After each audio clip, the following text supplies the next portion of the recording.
रूज 4 भाइयों की इकलौती बहन थी। बाप और भाई मजदूर थे। भाइयों ने मिलकर इसकी शादी एक मजदूर के साथ कर दी। इस मजदूर की नीयत नेक थी। बीवी की सूरत में इसे हर किस्म की रहमत से माला माल कर दिया। उसे बैरून मुल्क जाने का मौका मिला। कदम मजबूत होते ही इसने अपनी बीवी को भी अपने पास बुला लिया। गरीब की बेटी खुशहाल हो चुकी थी। अब इसकी जिंदगी का हर दिन यौम ईद था और हर रात शब बारात थी। मगर इस आलम में भी अरूज अपने वालिद और भाइयों को भूली नहीं थी। परदेश में 2 बरस गुजर चुके थे।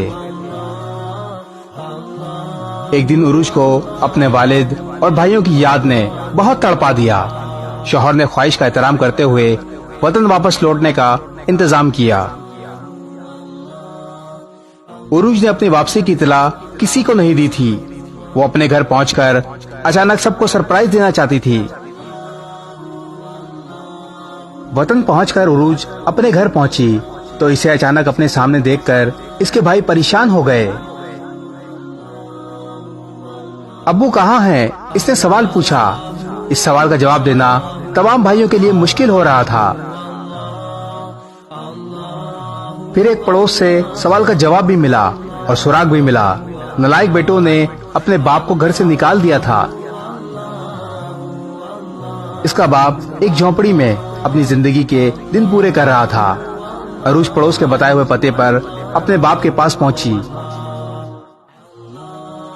इसका बाप मजबूत आसाब का मालिक था, मगर बेटी की एक बात सुनकर रो पड़ा। चले अब्बू, अब आप मेरे साथ रहेंगे। रोते रोते इसने अपनी बेटी का हाथ थाम लिया और बोला, मैंने अपनी सारी जिंदगी का मुकाबला करते हुए गुजार दी। जिंदगी में बस 2 बार रोया हूँ। एक बार तब जब तुम पैदा हुई थी तो मैं शर्मिंदगी के एहसास से रोया था, और दूसरी बार आज जब तुमने मुझे सहारा देने की बात की है। बाप की बात सुनकर बेटी भी फूट फूट कर रोने लगी। एक बात पर यकीन कर लें, औरत सरापाए रहमत है। माँ की सूरत में, बीवी की सूरत में, बहन की सूरत में और कभी बेटी की सूरत में। बेटियां भी उन्हीं लोगों को नसीब होती हैं जिनसे अल्लाह ताला बहुत खुश होता है।